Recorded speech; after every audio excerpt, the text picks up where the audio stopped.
Welcome to Repetitive Thought Types. This is a chart which was done on a study for adults and looking at their predominant thought types.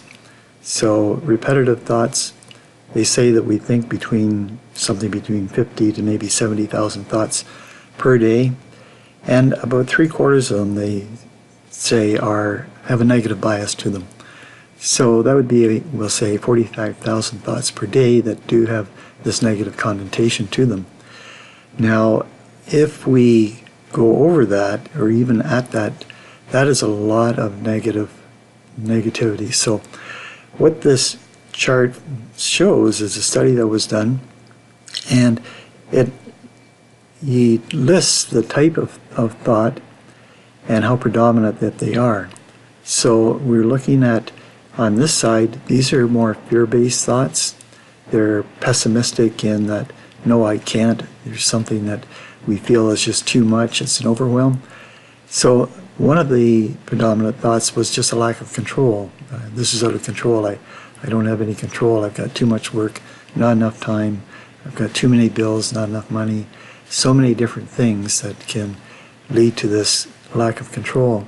And worry, just continuous worry about, well, what's going to happen tomorrow? Am I going to be able to manage getting through the day? Worry presents itself in so many different ways, and we commonly know it as anxiety. And symptom focus. So we start to feel maybe some pain in our shoulder. We wonder if we're going to have issues with that, or our back, or we're feeling low energy.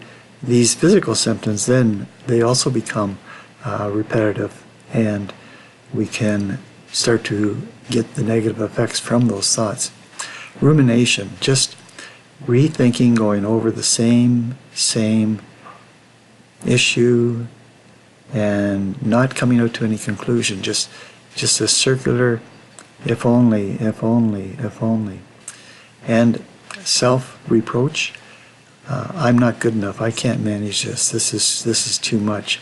I never was very smart, or never was that clever. I just can't do this. And then there's intrusions. So intrusions are thoughts that they kind of come unbidden, and they can take a lot of our time and our attention. So this is a good indication of what the type of thoughts. So it's not so much how many thoughts we think, it's more the type of thoughts that we think. So if we are mindful and pay attention to our thought types, then that will tell us in our self-talk where we are. And with mindfulness, what we do is we just note, oh, I'm feeling out of control here. Oh, I'm worried about my physical health. That is enough. We don't have to go and fix everything, just a recognition of it. Now what we can do is thought substitution. So thought substitution is very, very powerful. So we don't have to spend a lot of time over here trying to fix and worry more about this. We just move into this quadrant, which is love-based. It's optimistic. Yes, we can. We have a sense of confidence that there's other ways of doing it. Yes, there's another way. These are all part of that optimistic approach that we can move to, and it just depends on our thoughts. So just this savoring, just being in the present moment, might be just enjoying a cup of coffee, or just a conversation with someone, just being present, just, maybe at the end of the day or through a break through the day, just savoring the moment. Another one is reminiscing, remembering when we got our first bike, or remember when we got our driver's license, or our first date, or anything that just brings that joy, just that specialness back to us, because it's those feelings that make all the difference to the hormones that we release into our bloodstream. Anticipation. Tomorrow I'm going to be going to see a movie, and tomorrow I'm going to see an old friend. Just anticipating good things. Just, I'm looking forward to going downtown and doing some shopping.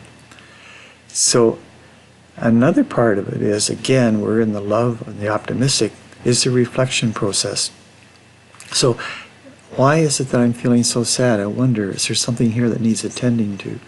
And so that is part of the emotional process, just being with it. Let it come up into consciousness so it can be held there in consciousness, not gotten rid of. But just like a little child, it can be honored for what it is. It could be anger, it could be hate, it could be fear, it could be any number of difficult emotions. And then the self-analysis. I wonder what else I can do. You know, I find I get really anxious when I see Bill. Maybe this is more about me than what it is about Bill. And then reflection. I notice that whenever I spend time with myself and get a good night's sleep, my next day goes so much better. Just that reflective process. I wonder, just open-minded inquiry.